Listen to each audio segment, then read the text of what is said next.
The Canterville Ghost. The Oscar Wilde short story has the distinguished honor of being one of literature's first horror comedies, mixing the old world English foggy moors, haunted castle, and restless spirits with new world American crassness, skepticism, and sleek consumerism. But why don't you try this bottle of Tammany Rising Sun lubricator on those noisy chains? Now, off to bed, all of you. That includes you, Virginia. Pleased to make your acquaintance. In fact, a pair of twins actively antagonize the titular ghost. Sir Simon may be a ghost, but he's also a human being with feelings. Technically, he ceased having human emotions when he ceased being a human 300 years ago. Only the family's daughter, Virginia, seems to actually want to make peace with the ghost, and does so by traveling to his unmarked grave and saying his goodbyes. That's the gist of this story, but the truth is that there have been so many versions, adaptations, and retellings of this story that a lot of details have gotten reshuffled, including one where I think the daughter has like a crush on Patrick Stewart. This 1988 animated short did air as a Halloween special on CBS, and, bounced around a couple different cable networks. You might recognize the style from the studio behind the Christmas Every Day special I talked about in another video. I'm running away, Mrs. Jones. Good. This makes the list because it has the same distinctive cutout paper doll style, but also includes moments of fluid 2D animation, sometimes all in the same shot. It's weird. Usually I would find something like this distracting, but it just kind of works somehow. Like how the original story itself is two different styles combined to produce a unique and endearing charm. What in heaven's name? I think it's you-know-who without his extremities. It's no such thing. It's that ghost without his arms and legs. What did she think he meant?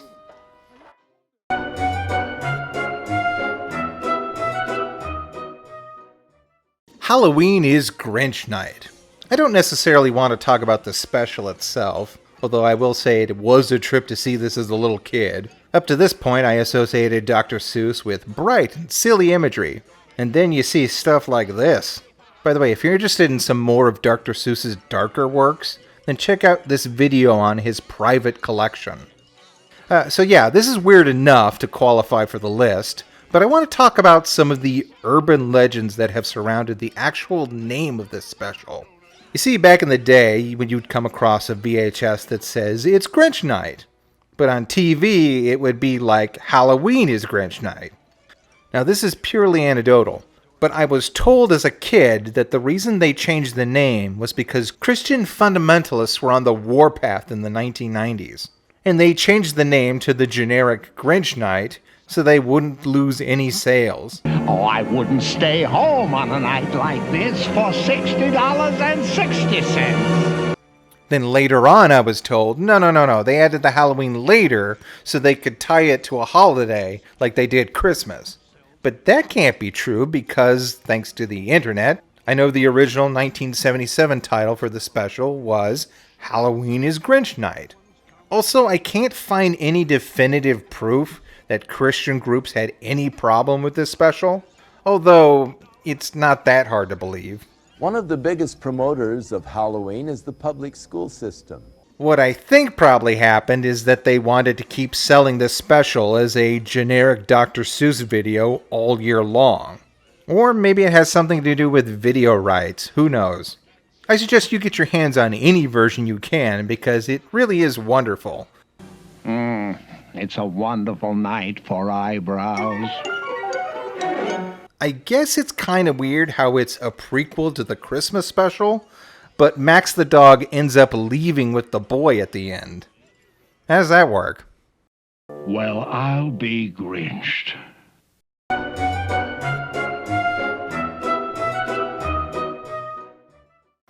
Monster Mash. I'll start by saying this is actually an Italian-American joint production, a partnership between Deke and RAI Italiana. And if you know anything about the kind of animation that has come out of Italy in the past, You can see that the quality here is already head and shoulders above the rest, even though there are a few head-scratching moments, including lots of songs that really grate on the nerves.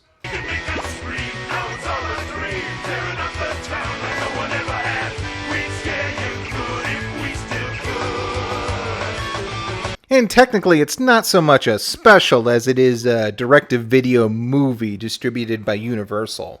But come on. I mean, I could just tell that this was shopped around to all the networks for Halloween. In fact, I remember the first time I caught this was on UPN during a Saturday afternoon. The runtime was so short that they had to include an episode of Hey Vern.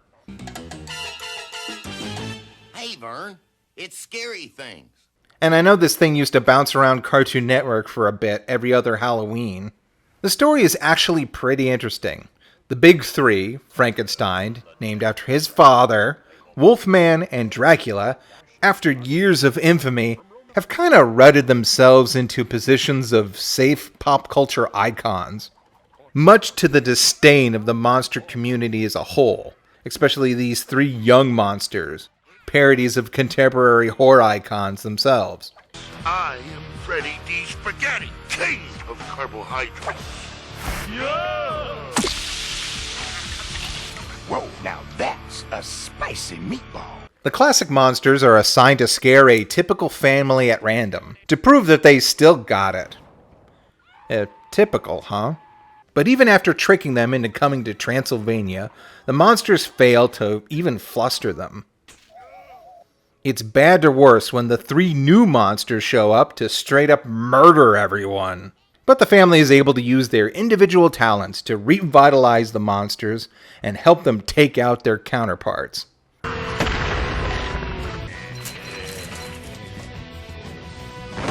Oh, and this whole time there was this subplot with this kid that couldn't talk. His family had a whole song about how he was struck by a bolt of lightning. But it turns out he turned mute because he was scared of monsters. Spike is used to really scary monsters.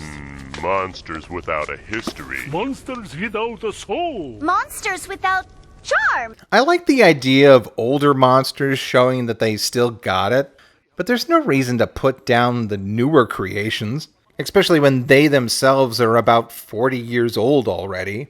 If I wanted monsters to preach at me, I wouldn't skip those PragerU ads.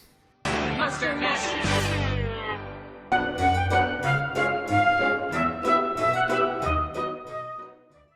The Witch Who Turned Pink. As you can tell from the Rugrats bumper and the audio quality that sounds like it's coming from broken earbuds in a tin can down the street, this special is brought to you only by the grace of zealous archivers of bizarre early cable specials, who give us this glimpse into an alternate reality that asks, what if dingo films were made in America? I am only exaggerating a little bit. See? They even have their own animal narrator that speaks in broken English. Needless to say, and I'm going to say it anyway, the situation was fast becoming desperate. Shut up. I mean, there are fleeting moments of expressive animation and strong design, but those are nested in deep thickets of flappy mouths, repeating two-frame animation cycles, and disconnected reaction shots. I noticed that the background is off-center in this shot that they recycled multiple times. And the witch doctor here literally has a double chin. What a revolting development. After a very, very long opening credit sequence, which is pretty much the entirety of all the animation in the special, we get a solid 30 seconds of title card. So you could pretty much tell that they were just trying to get to the 20-minute running time. You're pink. Oh, my dark's brown and I'm feeling blue. Well, who would think a witch could be pink? How awful! Pink on Halloween? Oh, no! Oh, God! Oh, golly! Shut up. Now, these are all things I can kinda forgive, considering that this was obviously made on a shoestring budget with a skeleton crew. And there is a bit of a hypnotic quality about all this that I could see a kid enjoying. What I can't forgive is the weirdest part about the special, a bizarre narrative foible. You see, there's this mountain here, and the greenest witch that lives on it has a green thumb. That helps her grow green plants, and all the green witches use them in their green brews. These pumpkins, though, hate the color green. They sing a song about it, which, I'm not gonna lie, kinda slaps. We'll paint the color for purple and red. We need a change at Halloween. We ought to sleep in a tangled pink if we never saw anything green. Catchy. So catchy you can forget that this guy has a green stripe in his hat, and also pumpkins have green leaves and vines. But that's not important now. The Pumpkin Gang has decided to do something, but I couldn't tell you what it is, because they never explain or even show what their plan was. The next morning, the witch is pink, and her garden just disappears. What did the pumpkins do to turn her pink? I literally watched this part like 10 times to make sure I hadn't missed anything. They decided to wreck Witch Jennifer's garden so it wouldn't grow by the light of the moon. But they didn't touch the garden. The garden was fine until the witch realized she wasn't green anymore. It says here in the Book of Wise Things that the moon is made of green cheese. So moonlight makes things green. Cool. What did the pumpkins do in the first place? Now you know how witches stay green. They fly past the moon on Halloween. That's not the question.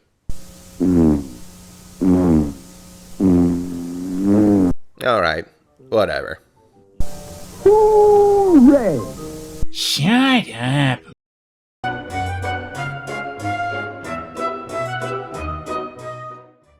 Ketchup Vampires 2. The history of Ketchup Vampires is bizarre enough. It was a 1992 animated series from Germany that ran about 26 episodes, about friendly vegetarian vampires who live in a ketchup factory with an old inventor and his granddaughter. Die, Ketchup Vampire! Home video distributor Celebrate Video leased the series. You know, they made all those Just for Kid VHSs. Yeah, just for kids. I have a hunch that they decided instead of dubbing a few episodes, they decided to chop and screw the whole series into a barely held together movie. They even got Elvira to narrate it. She proceeded to tell a totally incredible story about when she was a girl back in good old Transylvania. She does a good job at gluing most of the plot together, but sometimes she's actually talking over other characters. When the master turned to place the magic parchment over the fearsome words of Dracula, he saw that the book was gone. Since then, for 33 years, no new bloodlusting vampires have been created. I could go over every bizarre non sequitur with a fine-tooth comb, but then this segment would take hours. I could summarize the whole story by saying, the bad vampires are after a magical book that the Ketchup Vampires stole to keep the world safe. Not only that, they want to bring over the young bandana vampire over to the dark side, because he's the youngest living descendant of Dracula or something. Where am I and what do you people want? You are the bait for our trap. Sorry, but your plan won't work. I'm simply not going to allow it. What? By the night, they never fight. They are the Ketchup Vampires. It's a mess, but I have fond memories of this as a kid. I mean, how could I not? Just look at this cover. Now, Ketchup Vampires 2 is a total scam. They used up all the interesting stuff in the first movie. So we're left with scraps and recycled animation. Oh, happy day, we don't have to sell the capsule now. We'll be able to pay our taxes now. That's what we can do. And I guess this is some kind of prequel, because it shows how the vampires moved into the castle. The big conflict is that the inventor will let the vampires live in his factory as long as they stay away from his granddaughter. Dear Bella, you don't know me, but I'm really a vampire, and meet me tonight. Turns out there's absolutely no repercussions of this. In fact, the biggest conflict of the whole movie is that he's late to a meeting with her one night, and so she doesn't want to take him to the Halloween dance anymore. But he shows up anyway, and they start dating again. You're wonderful. Seriously, nothing happens in this. Sad thing is that apparently the original series has a lot of continuity to it. Like, there's this cousin character who was good in the first movie, but he's bad in this one.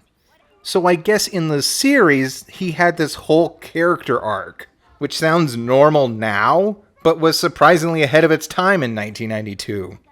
I'm curious to see a legitimate translation. But then again, you wouldn't get line reads like this. My costume's man, I dress to the sheep, and I can still spin around and shake both feet. Whoa, whoa, whoa!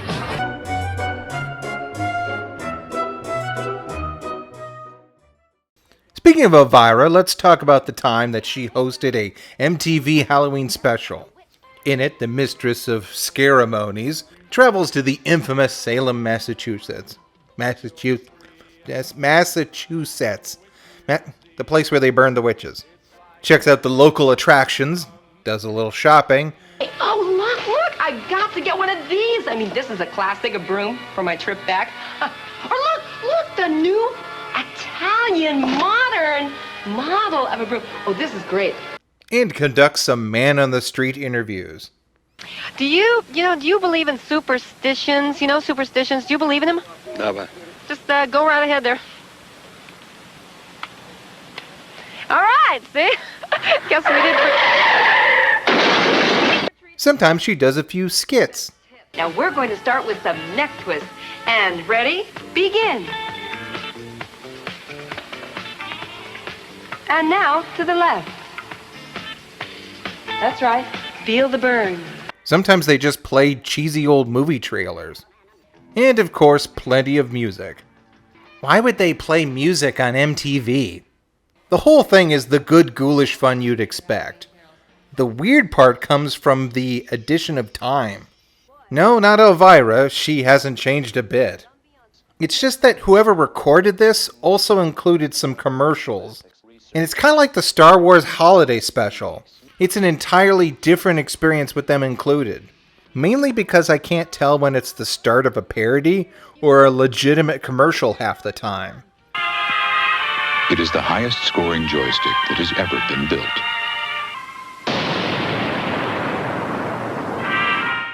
This ad for tampons looks like it's the beginning of a Freddy Krueger nightmare sequence. All the special days of your life, you can trust Tampax, the feminine protection more women have come to trust than any other tampon or pad. Then you have this commercial for Texas Instruments featuring Dracula. Unlike other solar calculators, it works in almost any light. Good and feel. A Halloween commercial for calculators. I just wasn't expecting that. God, I remember when I spent $80 on my Texas calculator for high school. That was a lot of money for a 15-year-old. I guess kids these days just have apps. God, I'm getting older and Elvira just stays the same.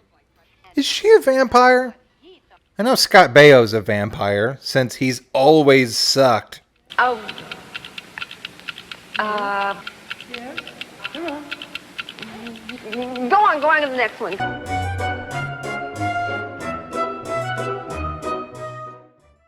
Disney's Tower of Terror.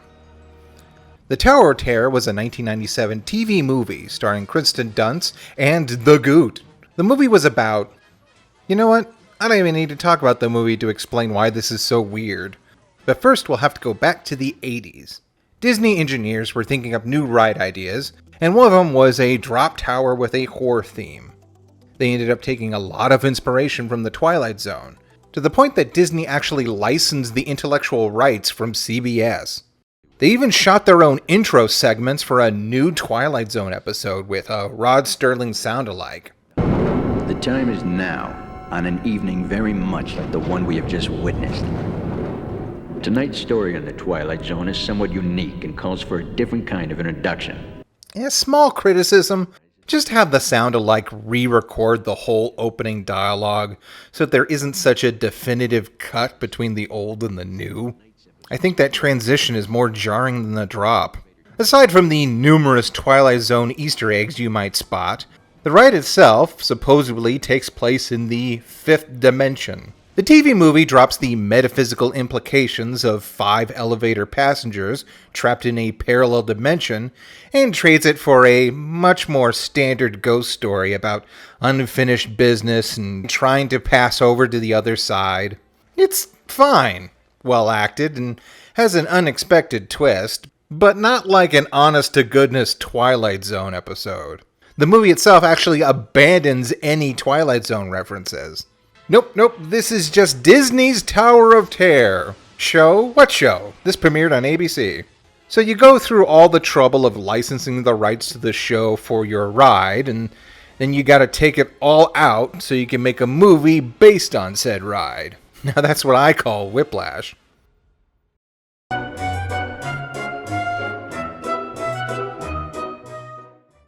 The Wacky Adventures of Ronald McDonald. Scared Silly.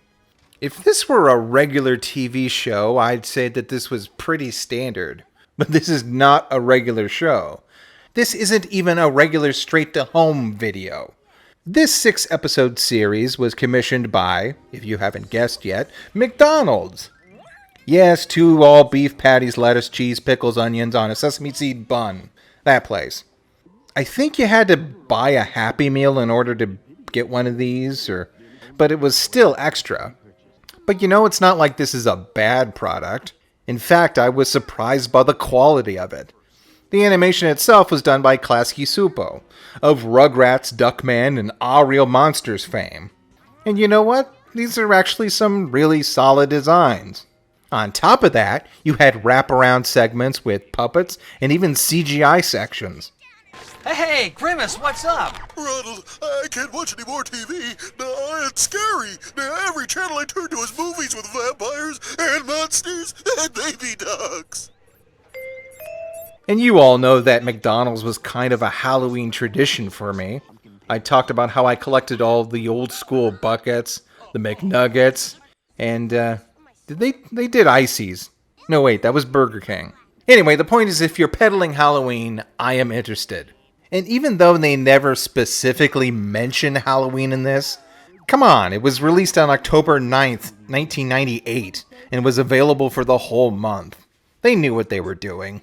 As for the cartoon itself, it's a pretty simple premise. Ronald and the crew go camping, but are chased into a spooky house by a storm. At first, it seems like the house is haunted by a mysterious entity with a love of games. Never push and never pull. You're finished when your plate is full. Exercise your force of will. You proceed by standing still. Wow, that's crazy. You're finished when your plate is empty, and you always start with a salad fork.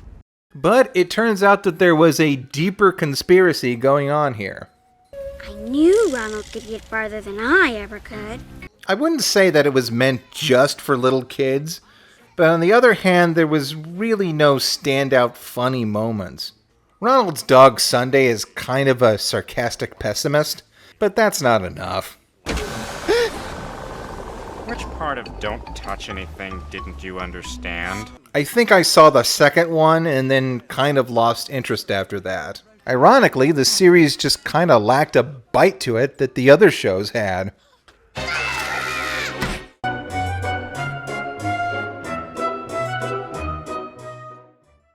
The Scooby-Doo Blair Witch Project, and Night of the Living Dew. Hanna-Barbera Scooby-Doo has become the kind of unofficial mascot of Warner Brothers Animation. You'd think that honor would go to Bugs, but Scooby-Doo has had a much more active career over the years. Straight-to-home movies, ranging from excellent to excrement, and even theatrical features. However, unlike Disney, who, for the most part, have tried to keep the mouse's image family-friendly, squeaky clean, Warner Brothers likes to play it fast and loose sometimes. Mystery Incorporated got surprisingly dark at the end. The 2001 Scooby-Doo movie was supposed to feature even more adult humor. They did a crossover with Supernatural. If there are ghosts, that means there's an afterlife. Heaven, hell. Am I going to hell? And then there's the off-the-rails madness that was Scooby-Doo Apocalypse. But I think the thing that kicked it all off was Scooby-Doo The Blair Witch Project. Basically, Cartoon Network scheduled 3 different Scooby-Doo marathons for October 1999. They contacted the promo department to produce 3 sets of bumpers for the 3 individual days. However, the Blair Witch had just come out, and the indie darling was taking the world by storm. So the department asked if they could just make one short film that could be cut up into bumpers. The network agreed. They went above and beyond the Call of Duty, basically recreating the Blair Witch with Scooby-Doo characters. Have you heard these woods are haunted? You kids stay away! Those woods are cursed! I never go near them! On top of the humorous meta-humor, that's an actual line I wrote. Like these woods don't look like our regular woods. They look different. What are you talking about? Like, I don't know. Things just look more realistic. The special is genuinely creepy because of how straight it's played by the cast. What is that? Let's split up and check it out. No way, Jose. Will someone go out there for a Scooby snack? Somebody! Anybody! Like, are you out of your mind? Now, Scooby-Doo on Zombie Island did come out a year earlier, and it's credited as the thing that kicked off the Scooby-Doo revival of the 2000s. But I like to think that this spoof of a movie everyone was talking about at the time got way more eyeballs. And the two combined made the network realize that they could actually do things with these characters. I know for a fact that this successful campaign led to Night of the Living Doo, another bumper short in the vein of the Scooby-Doo movies. You know, that series that featured all the guest stars? Velma! Gary Coleman! The gang and Gary Coleman end up in a haunted castle run by David Cross. Who? I had a groundbreaking and critically acclaimed comedy show for 4 years. Look, we never heard of you. Now, you gonna lower the drawbridge or not? Ow! And featuring the legendary Mark Hamill and Big Bad Voodoo Daddy. Remember Ska? Remember that time bare naked ladies had to change their name? You're watching BNL Day all morning long on Kids WB. Sadly, this is the last of the bumper shorts, and it was a bit more standard for the Scooby-Doo property. But it still managed to get some more adult, deconstructive humor in there. Hello, ladies. Can I get you some towels? That would be great. Hey, Shifty. Can you get these girls some towels? Yes. Right away, sir. And because it's just so atypical, neither of these has been released on home video. Not even as like a special feature or anything. Night of the Living Doo was always on AdultSwim.com in the mid-2000s, so this is the best quality I can find of it. However, if you want to see an HD version of the Blair Witch short, one of the original producers has put the whole thing up on YouTube, along with lots of behind-the-scenes information in the description. I'd say that's worth an investigation.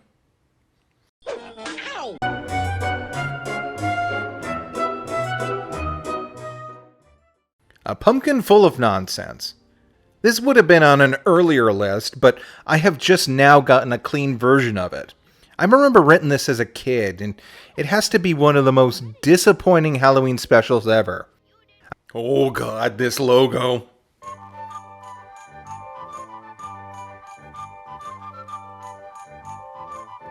Do they float? Oh, yes. They float. I actually had to double check to see if it was a special, and yeah, it was a 1985 TV special about Scrabble pieces.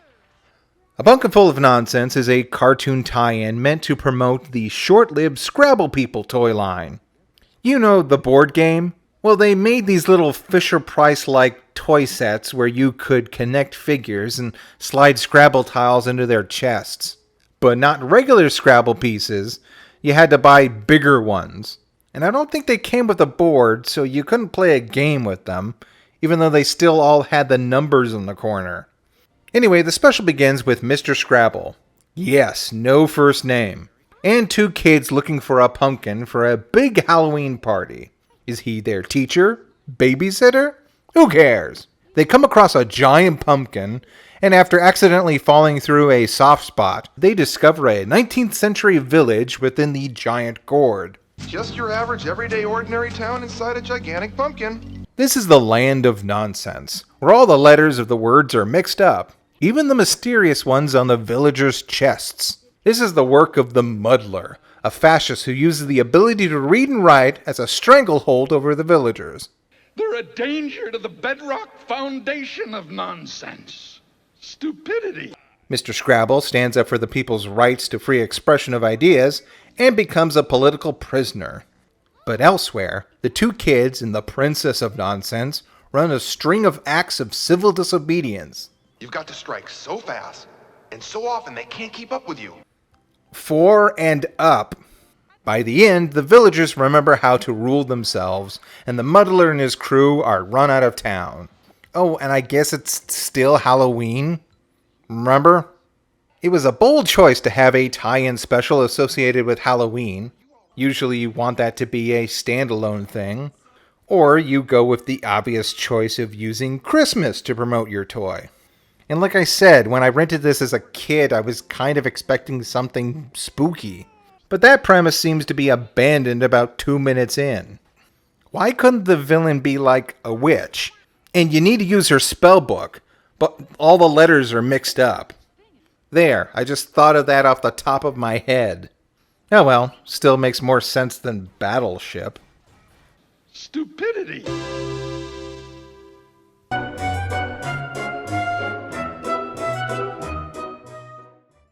Little Creepers. This is something special and deeply mysterious. It's an early 2000s Flash cartoon about a brother and sister that move to a town full of monsters. I'm Vinny. This is Elsa. I'm Melly. And that duck over there is my little brother Sam. The first segment is about the kids obliviously trick-or-treating with the real monster kids, who think they are an actual witch and duck. So, you're a duck, your sister is a witch, and your father is a gorilla. What does that make your mom? Mostly tired. At the end of the night, they reveal that they are really humans and end up scaring everyone off. What a twist! Just from the look of it, you can tell this was a very small production, and it would be very easy to just mock it outright. But for 2004, this is kind of impressive. And you know, I couldn't really tell you the demographic they were aiming for. The kids are innocent enough, and it looks like they're all wearing diapers, kind of like Rugrats. But they also have a bunch of pop culture references. Hey, it's the Coulson twins. Oh, I love them in full hearse. There's even a Mormon joke in there. Now, why don't we get this kind of warm reception on the other planets? I found this copy in a Goodwill, and for a while I thought it was the only one. But there have been other DVDs and even VHSs popping up on eBay. So I'm guessing that this was an animated pilot that they shopped around. And also maybe they made DVDs and VHSs for conventions. I think the weirdest part about this is that they never put it up on YouTube themselves. Or hell, with all the effort put into this, I'm sure it would have been well received on Newgrounds. Newgrounds was a thing in 2004, right? And I'm sure 2 full 15-minute episodes would have knocked everyone's socks off. I think the longest thing on there at the time was Albuquerque the movie. I did find a clip on YouTube, and I think it's uploaded by the original owner. So, you know, you can go check that out. Anyway, not too groundbreaking, and it's a little rough around the edges, but it had, and still has, a lot of potential. I like the little devil girl design. That thing was just too hot.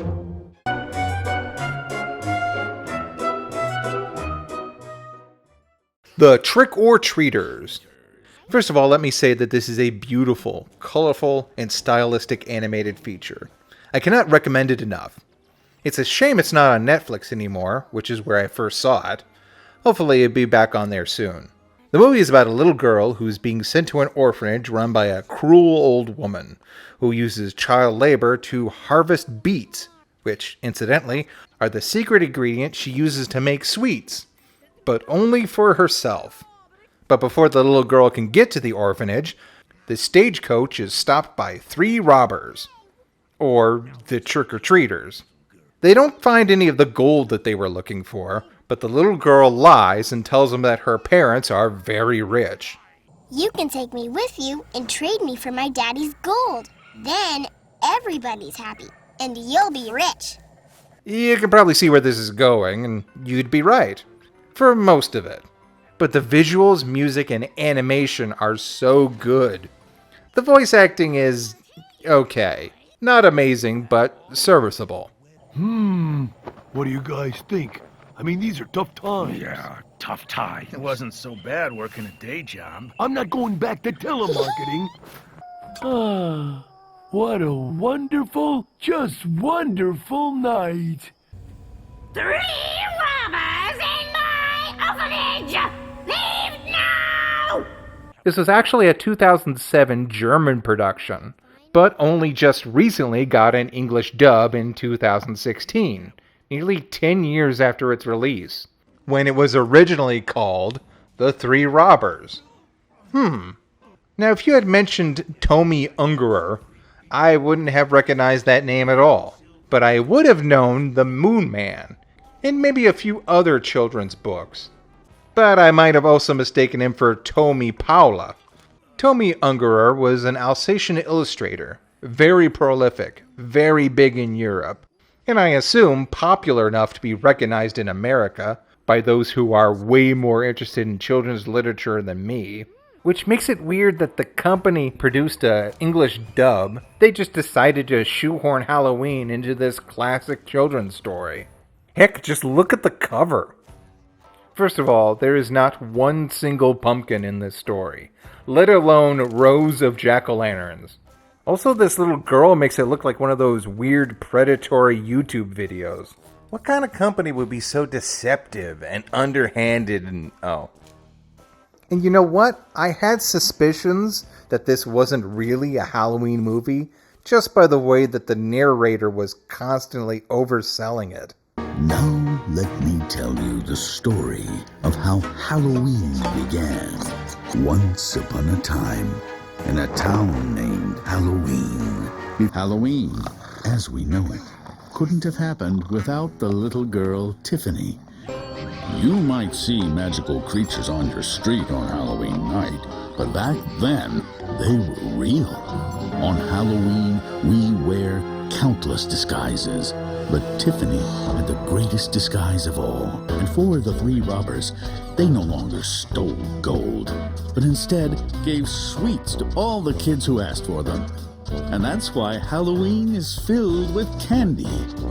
On one hand, I can see what they were thinking. I mean, you've got a dark forest, you got costumes, you got this candy-obsessed witch. All of the elements are there. So is this actually a Halloween special? Well, no. But also yes.